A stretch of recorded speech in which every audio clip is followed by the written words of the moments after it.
Bonjour à tous, bienvenue à Hub City Chess, une autre émission d'Hub City Chess. Aujourd'hui, j'ai eu la chance de jouer une partie contre un de mes élèves, puis j'ai pu utiliser quelque chose que j'avais vu dans une autre partie pour m'inspirer. Alors, regardez ça, on va commencer par apprendre à regarder une partie qui a été jouée en 1900, okay, à New Orleans. Puis la partie c'était Dixon contre Pillsbury. Puis cette partie-là, Pillsbury c'était un des plus des meilleurs joueurs d'échecs à la fin du 19e siècle. C'était un grand maître américain, Harry Nelson Pillsbury. Puis ce qui est encore plus surprenant, c'est que cette partie-là, il l'a jouée sans voir le jeu. Donc, il l'a joué à l'aveugle. Et c'était lors d'une simultanée. Ça veut dire qu'il jouait aussi contre plusieurs joueurs. Il jouait à peu près une vingtaine de parties. Alors, c'est génial, disons. C'est très, très impressionnant. Alors, regardons un peu, sans plus attendre, la partie. Pillsbury, ici, avait les noirs.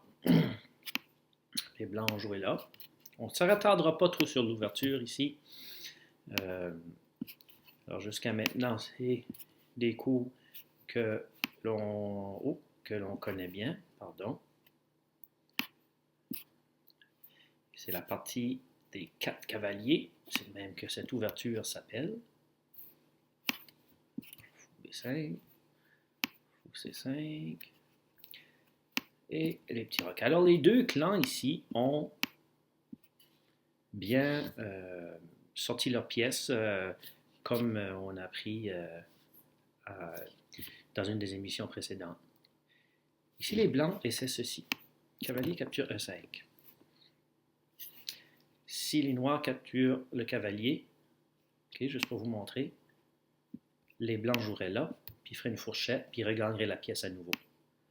Alors, les noirs n'ont pas pris le cavalier ici.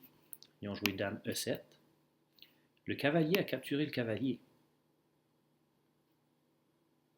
OK. Alors, comme je vous dis,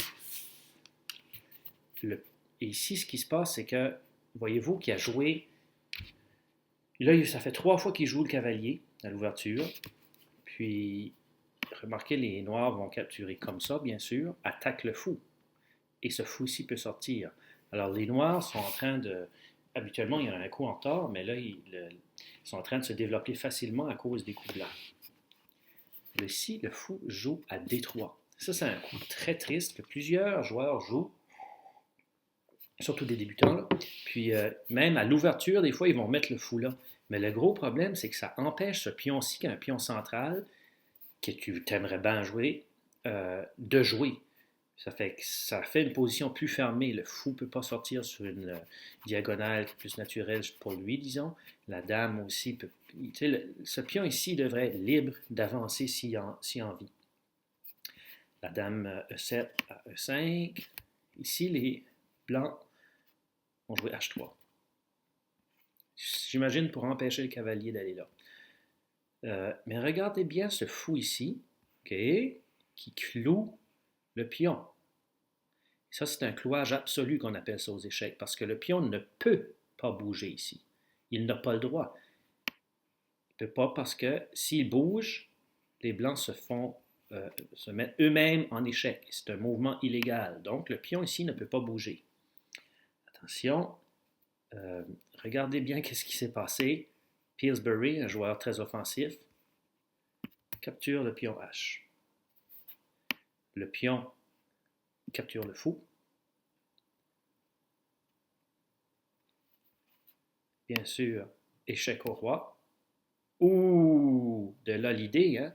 Le pion ne peut pas bouger. S'il ne peut pas bouger par là, il ne peut pas capturer la dame non plus parce qu'il se met échec lui-même. Là, il y a seulement un mouvement. Capture, échec. Et ici, il joue le cavalier ici, juste là.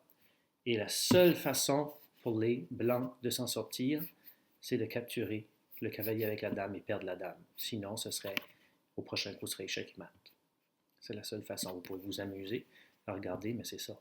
Mais remarquez bien le plan. Hein? Le plan, c'était l'idée derrière tout ça, c'est que le fou empêchait le pion de bouger.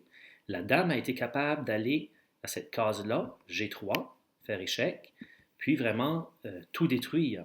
Le fou aussi a participé à l'attaque. Okay? Le fou qui s'était fait sacrifier à H3. Maintenant, on va regarder cette idée-là dans vos têtes, là, puis on va regarder qu'est-ce qu'une partie comme ça, de savoir connaître cette partie-là, peut vous donner dans vos parties. Je vais simplement ramener rapidement les pièces. Puis, on va regarder une partie que j'ai jouée aujourd'hui, qui a pratiquement ce thème-là, ou cette idée-là plutôt, du clouage du pion F. Oups, excusez. Et de l'attaque sur le roi. Alors, j'avais les blancs ici. J'ai joué E4, E5. Alors, c'est intéressant parce que mon élève commence à jouer des ouvertures, mieux l'ouverture qu'il jouait avant. Il joue là. J'ai joué fou B5. J'ai remarqué que beaucoup de mes élèves, parmi les meilleurs, là, qui vont jouer fou C4, qui est naturel là, aussi là, chez eux. Moi, j'ai pensé que je jouais fou B5, attaquer son cavalier. Il a sorti la pièce, comme qu'il a pris. Ici, j'ai roqué.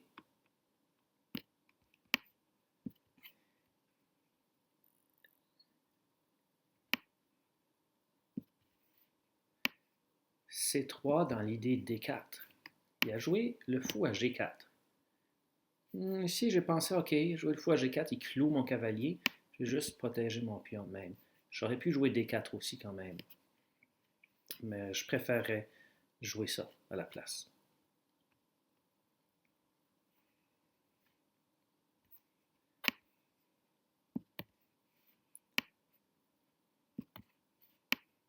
J'attaque son fou qui cloue mon cavalier, parce que vraiment c'est un fou qui est dérangeant. Il le garde, qui est une bonne idée. Je cloue son cavalier à mon tour. Puis ici, lui, il va choisir de attaquer mon fou à 2 fois.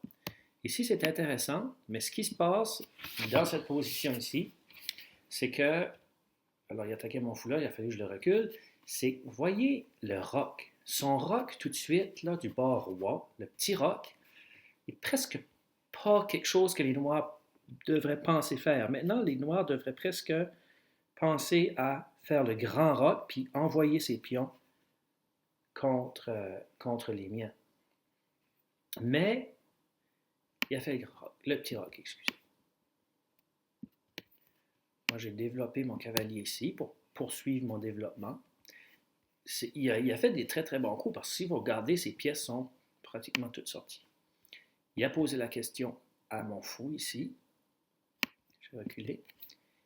Ici, il a fait ce coup-là.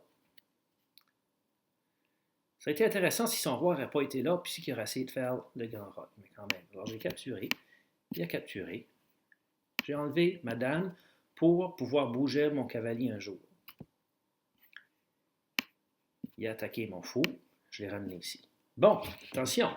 On se souvient de la partie de Pillsbury. Regardez ici qu'est-ce qui se passe. Et c'est là que mon idée a commencé un petit peu à avancer. Là. Regardez à germer, disons. Le fou cloue le pion sur le roi. Ma dame est ici. C'est vrai, il y a un pion là, il y a un pion là. Mais si les pions ne seraient pas là, elle pourrait aller là, faire échec, puis faire beaucoup de dommages. OK. Là, c'était noir à jouer. Jouer là. Moi, j'ai pensé, je vais clouer son fou, son cavalier. OK. Il a pris. J'ai capturé. Et là, j'ai commencé à penser, OK, je pourrais peut-être juste donner ce pion-là, puis ma dame pourrait aller là. Ici, mon adversaire, malheureusement, a joué là. Là, j'aurais gagné le cavalier. Euh, Ce qui s'est passé, c'est que j'ai pas pris le cavalier avec le fou. J'ai été, puis j'ai fait ceci, attaquer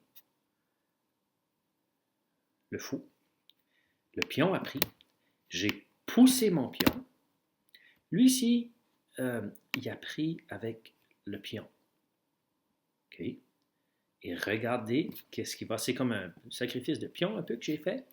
Et regardez la même idée que Pillsbury en 1900.